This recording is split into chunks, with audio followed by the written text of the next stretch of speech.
Good afternoon and happy Monday. So one huge character trait of mine, or flaw, depending on your opinion, is that I am a sucker for teen coming-of-age books and movies. And you would think that as I am slowly getting further and further away from my teen years that I would outgrow it and start reading and watching something more quote-unquote mature. Well, if you thought that, then you would be terribly wrong. There is no end in sight to my obsession of coming-of-age stories. Why do I like them so much? Is it their predictable storylines that make it easy on my anxiety-ridden brain so that I'm not forced to sit on the edge of my seat wondering what will come next? Is it because that is where I see a lot of new books and movies with representation of all kinds that I relate to or need to be exposed to? Is it my desire to escape into an alternate reality that is not unlike our own and brings me back to simpler times? Maybe it's because of the journeys all the characters get to go on. Physically, mentally, and emotionally. When I look back at all the highlights of my teenage years, I see none of these things.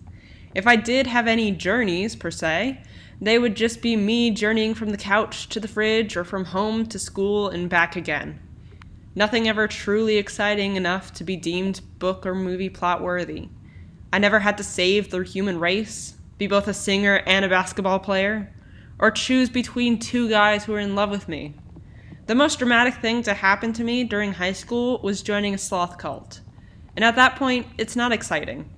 It's just weird and makes people walk the other way in fear. Maybe what draws me towards this genre is my intense longing for a main character moment. If you have met me, then you know that most times I have anything but main character energy. I have more of a side character energy who is too nice for their own good and is more cringy than funny. Even in my own life, I often see myself as a side character, waiting to be taken under the wing of a main character who will come along and save me, to show me the proper way to live and love life.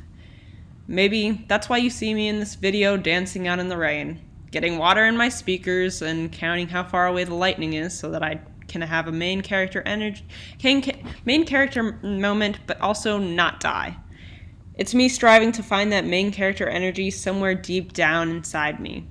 I wanted to see if I had what it takes to be the main character in my own story.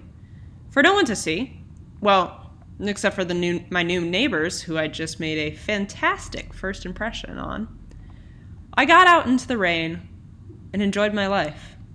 I felt the rain on my skin because no one else can truly feel it for me, even the main character in my life who isn't me.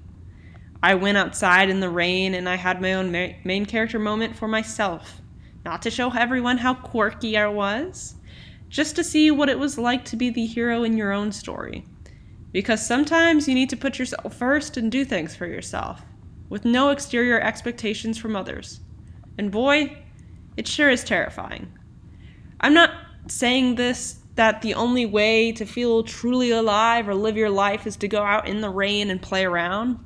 Just something as simple as getting up from the couch and doing something you have been meaning to counts. Life doesn't have any set standards or expectations that we have to meet to prove that we are truly alive. As long as we are breathing air, we're doing it. In the end, I don't know truly why they appeal to me so much. Do I need to have a reason? What about the glorification of the most confusing yet uneventful time in our lives makes me happy? I have no clue.